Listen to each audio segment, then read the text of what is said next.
আসসালামু আলাইকুম, welcome to BD study apps. Hello প্রিয় শিক্ষার্থী, তো তোমরা যারা এসএসসি বিএমটি একাদশ শ্রেণীতে রয়েছ, আজকের এই ভিডিওটি তোমাদের জন্য।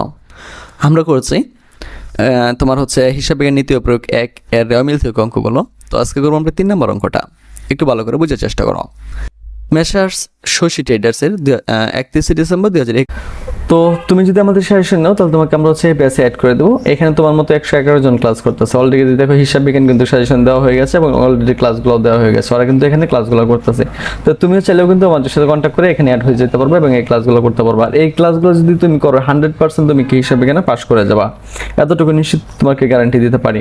তো অনেকেই বলবো যে স্যার এই গ্রুপে অ্যাড হলে কি হবে। আমি তোমাকে একটা দেখাই। বলছো ওই যে অফিস অ্যাপ্লিকেশন কম্পিউটার অ্যাপ্লিকেশন 1 এই পরীক্ষাটা কেমন হয়েছিল জিজ্ঞেস করছিলাম।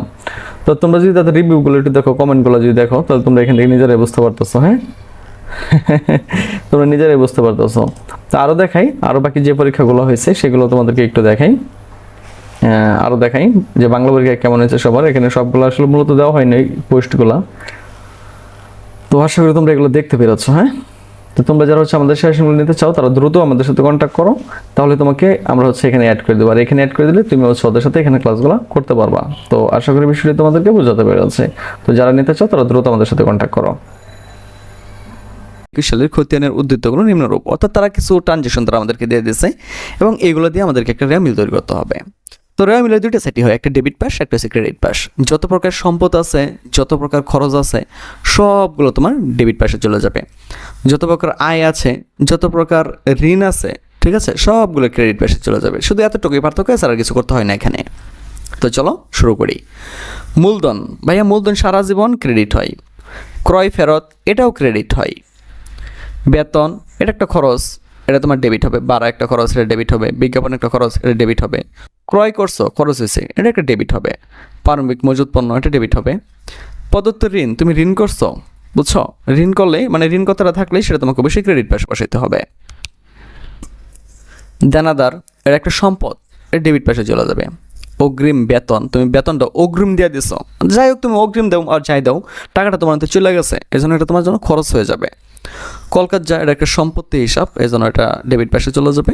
বিক্রয় মানে আয়, তোমার এটা ক্রেডিট পাশে চলে যাবে। 10% ঋণ ক্রেডিট পাশে চলে যাবে।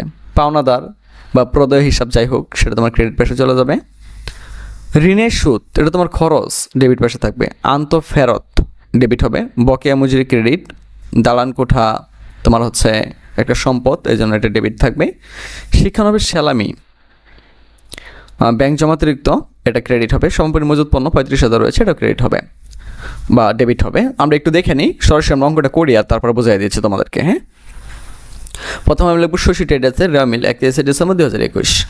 পরে হচ্ছে দেখবো কতগুলো আছে, মানে এই মূলধন থেকে সমাপনী মজুত পর্যন্ত কয়টা করা আছে। তো এখানে সম্ভবত 20টা আছে, দেখো আমরা সিরিয়াল অনুযায়ী 20টা লিখে ফেলবো। তারপরে এইগুলো যেভাবে আছে, যেমন ধরো মূলধন, ক্রয় ফেরত, বেতন, এই যে আমরা সিরিয়ালটা যে নিচ্ছি সিরিয়াল অনুযায়ী এগুলো আমরা বসাই দেবো, যেমনি আছে এমনি বসাবো।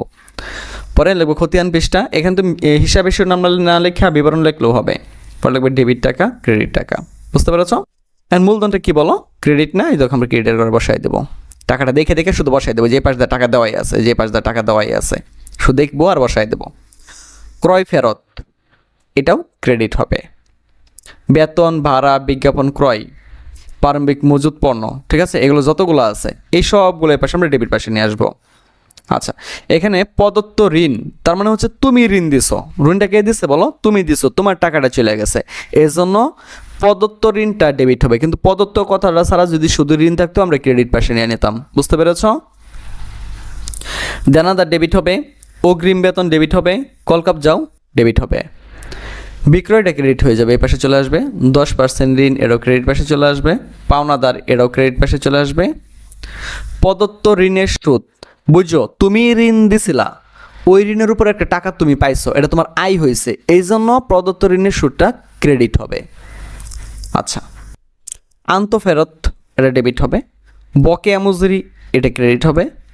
দালান কোঠা তো বুঝতে পারো একটা সম্পদ, এই জন্য এটা ডেবিট হবে। শিক্ষানবিশ সেলামি, এটা ক্রেডিট হবে, এটা তুমি পাইছো। ব্যাংক জমাতিরিক্ত, এটাও ক্রেডিট হবে। তো এখন আমরা যেটা করবো, এই সবগুলো যোগ করে আমরা এই করে বসাই দেবো, আর এই সবগুলো যোগ করে আমরা এই করে বসাই দেবো। তো এটা ফলাফলটা আমরা যেটা পাবো সেটাই হচ্ছে আমাদের উত্তর। তো আশা করি অঙ্কটা তোমরা বুঝতে পেরেছো। 2 থেকে 3 বার ভালো করে দেখে নিও, তো আশা করি আর কোনো সমস্যা থাকবে না।